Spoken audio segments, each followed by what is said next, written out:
Assalamu alaikum. My name is Waqar Arshad. I am a biology teacher. Today our lecture is about cell cycle. Students, चलते हैं हम board की तरफ इस topic को, इस लेक्चर को समझने के लिए। जी, सेल साइकिल हमारा टॉपिक है आज का। सेल साइकिल, सेल साइकिल क्या होती है, इस कंसेप्ट को समझने के लिए ज़रूरी है हमारे इल्म में होना चाहिए कि रिप्रोडक्शन किसको कहते हैं। स्टूडेंट्स, रिप्रोडक्शन दो अल्फाज का मजमुआ है, एक री, दूसरा प्रोड्यूस। रिप्रोडक्शन मतलब किसी भी जानदार की, किसी भी सेल की, सेल के किसी पार्ट की ये सलाहियत कि वो अपने जैसा नया जानदार, अपने जैसा नया सेल या अपने जैसा नया पार्ट ऑफ सेल प्रोड्यूस करे, इस अमल को रिप्रोडक्शन कहते हैं। इससे ये बात समझ में आती है कि रिप्रोडक्शन का अमल मुख्तलिफ लेवल ऑफ ऑर्गेनाइजेशंस पर होता है। यहाँ पर हमारा टॉपिक जो है वो सेल के हवाले से है कि सेल लेवल पे रिप्रोडक्शन का अमल कैसे होता है। हम इसको समझने की कोशिश करेंगे। उसके लिए सेल साइकिल की डेफिनेशन को समझ लीजिए। सेल साइकिल क्या है? Cell cycle series of events है जिससे गुजरकर एक सेल अपने जैसा नया सेल प्रोड्यूस करता है। इसकी डेफिनेशन है series of events from the time a cell is produced until it complete mitosis and produce a new cell. ठीक है जी, ये है सेल साइकिल की डेफिनेशन। सेल साइकिल की डेफिनेशन के मुताबिक ये मालूम होता है कि ये सेल की लाइफ है जिसको डिवाइड किया गया है मुख्तलिफ इवेंट्स में, और यहाँ पर हम इन इवेंट्स को स्टेप बाय स्टेप समझने की कोशिश करेंगे। आइए चलते हैं नेक्स्ट पॉइंट की तरफ। जी, यहाँ पर नेक्स्ट फेजेस हैं सेल साइकिल की। सेल साइकिल की दो मेजर फेजेस हैं, इंटरफेज और माइटोटिक फेज। इंटरफेज क्या है, माइटोटिक फेज क्या है, इन दोनों को समझ लेते हैं। सबसे पहले इंटरफेस का जिक्र करेंगे। स्टूडेंट्स, इंटरफेस सेल साइकिल की लॉन्गर फेज है और सेल साइकिल का 90% टाइम इंटरफेस में लगता है।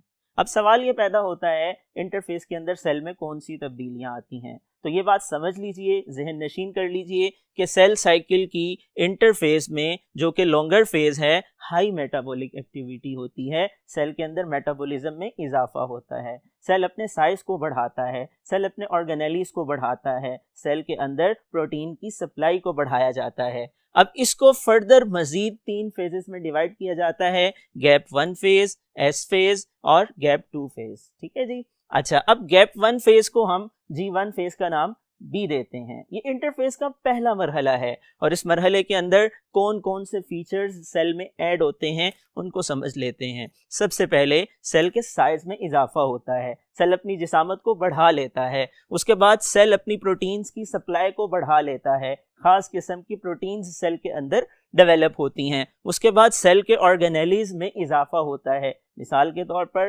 राइबोसोम्स हैं, माइटोकॉन्ड्रिया हैं, ये सेल के ऑर्गेनेलीज की एग्जाम्पल हैं और G1 फेज के अंदर सेल उनकी तादाद को बढ़ाता है। और आखिरी चीज़ ये कि G1 फेज में सेल के अंदर ख़ास एंजाइम्स प्रोड्यूस होते हैं कि जो सिंथेसिस फेज में क्रोमोसोम की डुप्लीकेशन में हेल्प करते हैं। अब चलते हैं नेक्स्ट स्टेप की तरफ, जिसको हम सिंथेसिस फेज का नाम बी देते हैं, इसको हम एस फेज का नाम बी देते हैं।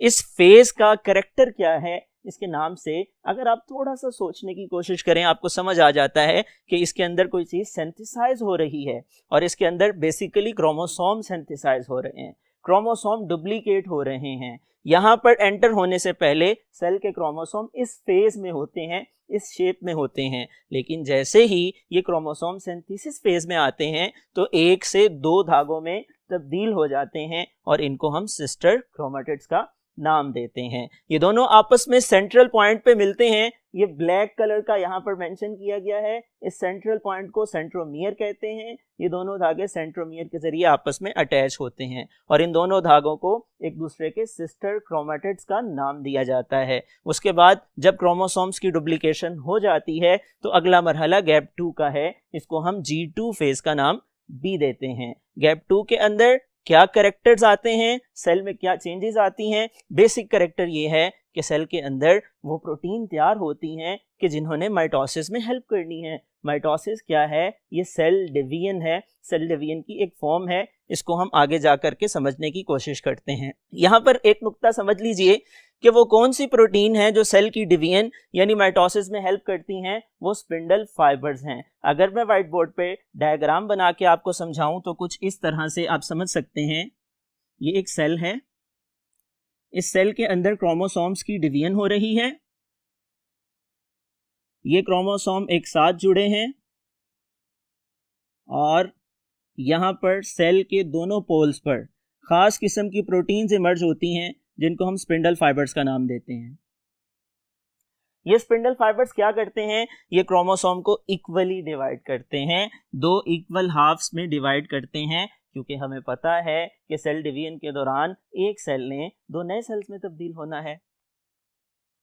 और जैसे ही गैप 2 फेज मुकम्मल हो जाती है तो बेसिकली सेल की इंटरफेस मुकम्मल हो जाती है, जो कि लॉन्गर फेज है, जिसके अंदर मेटाबॉलिक एक्टिविटी भी ज़्यादा होती है, जिसके अंदर एंजाइम्स भी तैयार होते हैं, जिसके अंदर प्रोटीन्स भी तैयार होती हैं। और जैसे ही ये फेज मुकम्मल होती है तो सेल अगले मरहले में दाखिल हो जाता है, जिसको माइटोटिक फेज का नाम दिया जाता है। Mitotic phase relatively short phase है, इसको हम एम फेज बी कहते हैं, और ये दो तरह से होती है, एक को माइटोसिस और दूसरी को मियोसिस का नाम दिया जाता है। यहाँ पर ये बात क्लियर कर लीजिए कि जो जी नोड फेज है, रेस्टिंग फेज है, जिसको हम जी नोड का नाम भी देते हैं, ये दरअसल बाज सेल्स में टेम्परेरी और बाज सेल्स में परमानेंट आ जाती है। और इसका करेक्टर ये है कि जो सेल जी नोड फेज में दाखिल हो जाता है उसकी डिवीजन रुक जाती है, उसके अंदर मेटाबॉलिक एक्टिविटी स्टॉप हो जाती है, लोअर डाउन हो जाती है। वो सेल जिनके अंदर टेम्परेरी रेस्टिंग फेज आती है वो कुछ लिवर के सेल्स हैं, कुछ किडनी के सेल्स हैं, वगैरह वगैरह। इसी तरह कुछ सेल्स जिनमें लंबे अरसे तक के लिए रेस्टिंग फेज आती है, उसकी एग्जांपल कुछ न्यूरॉन के सेल्स हैं। और ये रेस्टिंग फेज कब आती है, G1 फेज के बाद आती है। और ये कुछ मल्टी सेलुलर ऑर्गेनिज्म का करेक्टर है, उनके अंदर पाए जाने वाले खास किस्म के सेल्स बाज़ औकात मुख्तलिफ वजूहात की बुनियाद पर G1 फेज में एंटर होने से पहले स्टॉप हो जाते हैं और रेस्टिंग फेज में दाखिल हो जाते हैं।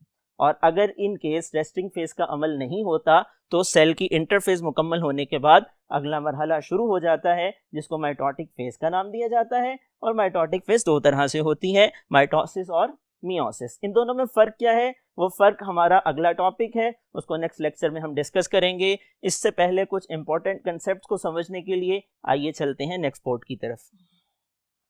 जी, इंपॉर्टेंट कंसेप्ट में से सबसे पहला कंसेप्ट ये है कि cell cycle can not be reverse.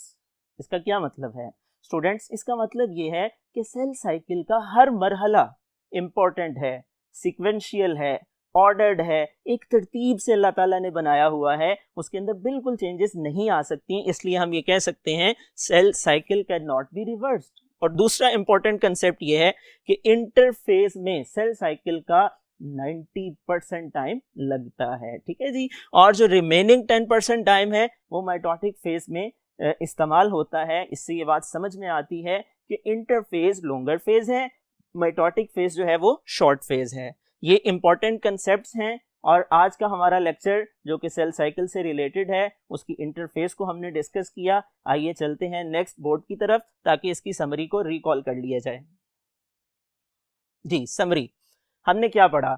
हमने ये पढ़ा कि सबसे पहले सेल इंटरफेस में दाखिल होता है, सेल साइकिल का आगाज इंटरफेस से होता है। इंटरफेस का सबसे पहला मरहला G1 फेज है, जिसको गैप 1 फेज का नाम भी दिया जाता है। इसके अंदर क्या तब्दीलियां आती हैं? सेल के साइज में इजाफा होता है, सेल अपनी प्रोटीन्स की सप्लाई को बढ़ा देता है और सेल के अंदर एंजाइम्स तैयार होते हैं जो उसको सेल डिवीजन में हेल्पफुल होते हैं। और इसके साथ साथ सेल अपनी ख़ास किस्म की ऑर्गेनेलिस की तादाद को भी बढ़ाता है, जैसा कि राइबोसोम है, माइटोकॉन्ड्रिया है, एटसेट्रा एटसेट्रा।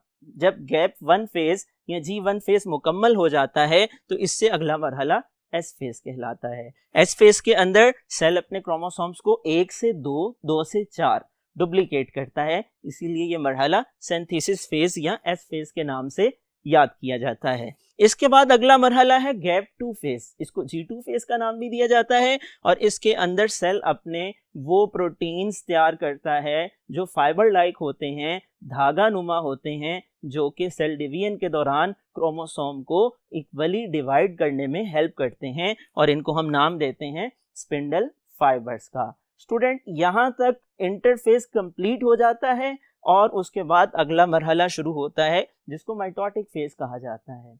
माइटोटिक फेज को एम फेज का नाम भी दिया जाता है। ये बेसिकली सेल डिवीजन है और सेल डिवीजन स्टूडेंट्स दो तरह से होती है, अभी हमने डिस्कस किया। एक को माइटोसिस कहा जाता है और दूसरी को मियोसिस का नाम दिया जाता है। माइटोसिस और मियोसिस में क्या फ़र्क है, ये हमारा नेक्स्ट लेक्चर है। स्टूडेंट्स, ये हमारा आज का लेक्चर था और आई होप सो आपको अच्छे से समझ आ गई होगी। अगले लेक्चर तक के लिए अपने टीचर को इजाज़त दीजिए। अल्लाह हाफिज़।